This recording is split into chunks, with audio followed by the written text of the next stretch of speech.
Hi there, welcome or welcome back. I want to talk about something that I've personally experienced and that many of my coaching clients have also faced. It's a situation where they've been working really hard, hitting their deadlines, leading teams, and having what other people might call career success. But something still feels off. Like the results aren't matching their effort. It's like they're working really hard and they're getting some of what they want, but they're still dissatisfied.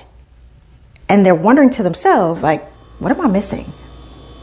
And as I've coached more women and reflected on my own life, I've realized something important. You cannot outperform your current identity. You cannot outperform your current identity. No strategy, no planner, no promotion, no new morning glow up routine is going to take you where you want to go if you believe yourself to be the same person. It's kind of like when I was in my fitness career. You guys know I used to do competitions if you've been following for a while. And before I did the fitness competitions and all of that, I was eating terribly. I was going to the gym sporadically. I wasn't like a hardcore workout person. And I remember when I decided to do this, I was like, I'm going to have to change my eating habits. I'm going to have to change my workout routine. I'm going to have to change my sleep habits so I can go to bed early at night, so I can get up early in the morning and meet my coach. So a lot had to change. And in order for that to happen, I had to change who I was, who I saw myself as. I had to change my identity. And I had to teach myself in my mind to be a different type of woman. And that's what we're going to talk about today. Now, as always, before we jump in, be sure to like, share, and subscribe so that other smart, ambitious professionals like you can level up their lives. Now, let me tell you about my client of mine. I'm just going to call her Michelle. Michelle was brilliant. She was smart. She was capable. She had credentials. She had the title, the salary. And most people would say that she was a success. Like, that's what she looked like. But she came to me because she felt stuck. Like, no matter how much she did, she couldn't get to that next level of what she felt was successful. She tried a new productivity system and it would work for a couple weeks, then it would fall apart. She tried to set boundaries at work and that would work for a while, and then she'd slowly slide back into her old habits. And she kept saying, I kind of know what I want to do. I can't get myself to do it, or I can't get there. Does that sound familiar? Here's what I saw immediately. Michelle's actions were at a level 10. She was doing a lot of stuff, but her identity was still at a level 6. And she was blind to the gap, and it was causing her a lot of frustration. But I was able to see it. She still saw herself deep down as someone who had to prove herself, as someone whose values was tied to how productive she was, as someone who wasn't quite enough unless she was doing more. So every system she tried, every boundary she tried to set, her identity quietly overrode it. Because your brain is always working to keep you consistent with who you believe yourself to be, because it feels safe. And our brains are always trying to keep us safe, even when we're trying to do something that would actually benefit our lives. Most high-achieving professionals think, I will create the identity when I get the success, when I get the thing that I want, the money, whatever it is. But what I found is that many times you have to create the new identity before you achieve the thing that you want, because identity creates the results. Who you believe yourself to be at your core determines what actions feel natural, what you'll tolerate, what you won't tolerate, and ultimately what you're going to produce, the thing that it is that you want. If you believe, even subconsciously, that rest is laziness, you're going to keep burning out. If you believe your worth is tied to output, you'll never feel like you're enough. If you believe chaos is just the core cost of success, you'll keep reacting and repeating that chaos. So the real work isn't adding more to your plate. The real work is examining who you're being, not just what you are doing. It's the change in identity.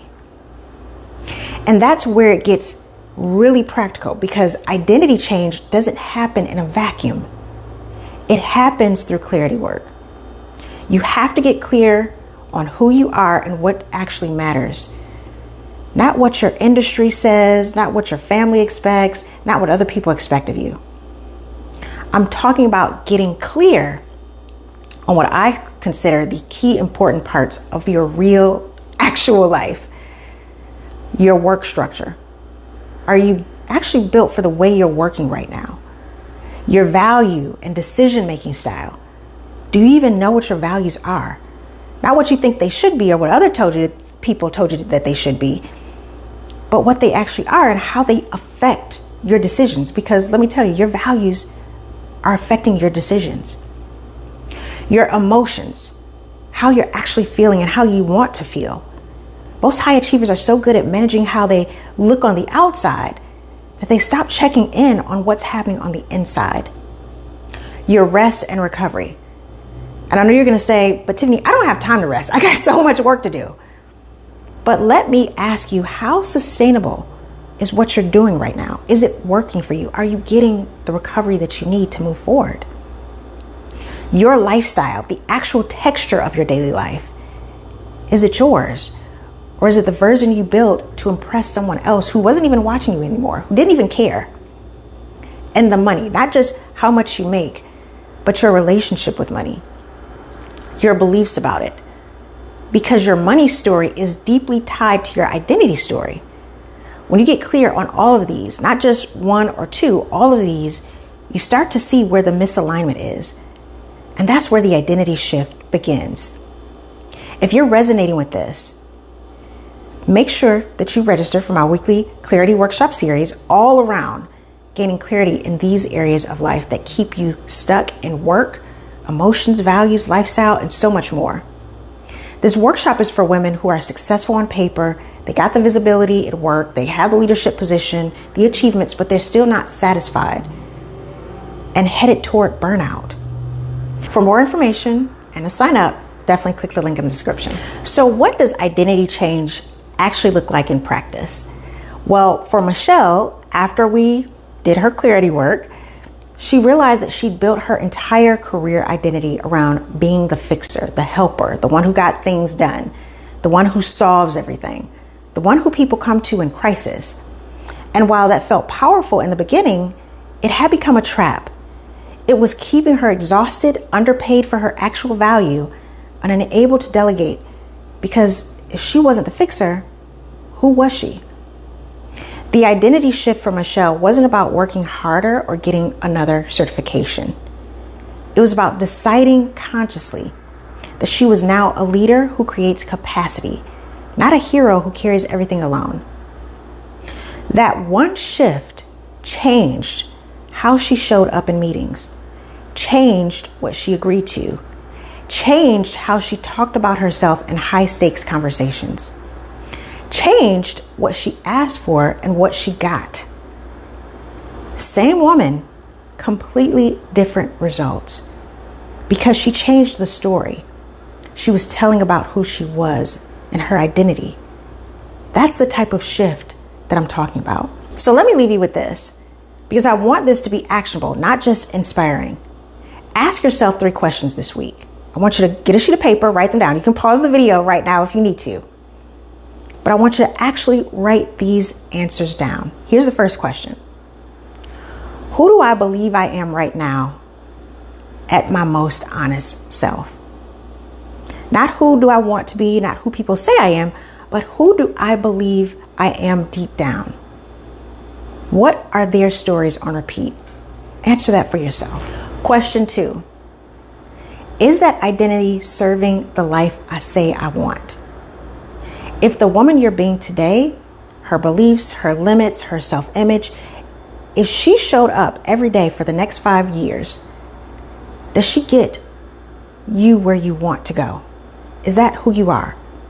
Or does she keep you comfortable in a life that's good, but not fully yours? Question 3. Who do I need to become? Not just what do I need to do? Because that's the shift. From doing to being. And then from being to creating results that actually stick. You're not stuck because you're not working hard enough. You are not stuck because you lack talent. You are not stuck because the timing is bad. You are stuck because the version of you that got you here was never designed to get you to the next level of where you want to be. And the moment that you decide to become someone new, to think differently, to show up differently, to behave differently, to see yourself differently, to completely shift your identity, that will be the moment that your life will change and it'll start working in a way that you want it to work. This is the type of work that I do in my online workshop series to really help you move your life to the next level. Remember to like, share, and subscribe. And I'll see you on the next one. Bye.